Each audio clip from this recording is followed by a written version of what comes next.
सुनिए पहले। ये महुआ में उतरा, उन्होंने कहा मैं अकेले नहीं, आज आपका डेलीगेट आया, डेलीगेट से मिलूंगी, लेकिन अध्यक्ष जी मुझे खेद है, ये मिलने के लिए तैयार नहीं थे, इन्हें प्रोपोगंडा करना था। पश्चिम बंगाल की जनता की चिंता नहीं है, इन्हें सिर्फ राजनीतिक रोटियां सेकनी है। मुझे झूठा बोला, मुझे महुआ मित्रा ने कहा कि साध्वी निरंजन ज्योति जैसा पापी हो तो पाप की जरूरत नहीं है।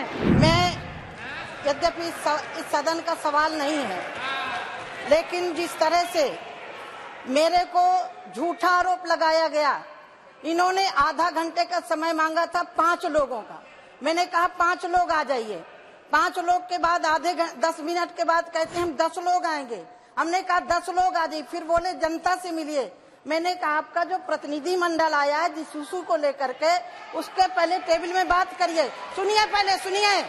सुनिए पहले माननीय अध्यक्ष महोदय, 2.5 घंटा मैं अपने ऑफिस में बैठी रही जहाँ मुझे आधा घंटा बैठना था, फिर बोले हम पूरे सांसद आएंगे, हमने कहा पूरे सांसद आ जाइए, अकेले नहीं मिलूंगी। महुआ में उतरा, उन्होंने कहा मैं अकेले नहीं, आज आपका डेलीगेट आया, डेलीगेट से मिलूंगी, जिस इशू को लेकर के उस संबंध में बात करिए।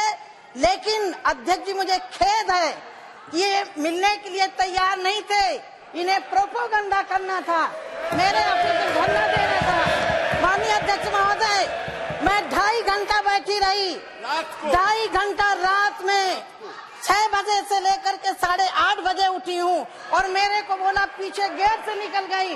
अध्यक्ष महोदय, मैं 4 नंबर गेट से जाती हूँ, 4 नंबर से ही आती हूँ और 4 नंबर से गई हूँ। इन्हें मांगना नहीं था, इन्हें पश्चिम बंगाल की जनता की चिंता नहीं है, इन्हें सिर्फ राजनीतिक रोटियां सेकनी है। इन्होंने राजनीतिक रोटियां सेकने के लिए इसी भवन में आकर के धरना दिया। मैं 2.5 घंटा बैठी रही, मैं उसके लिए इनसे चाहूंगी इस तरह का झूठा बयान नहीं दें। मुझे झूठा बोला, मुझे महुआ मित्रा ने कहा कि साध्वी निरंजन ज्योति जैसा पापी हो तो पाप की जरूरत नहीं है। माननीय अध्यक्ष महोदय, मैं संत हूँ और उसका परिणाम इनको मिल गया। From breaking news, detailed analysis, in-depth interviews and explainers, follow the Times of India. Subscribe to our YouTube channel. Don't forget to like our videos and hit the bell icon to stay updated with the latest.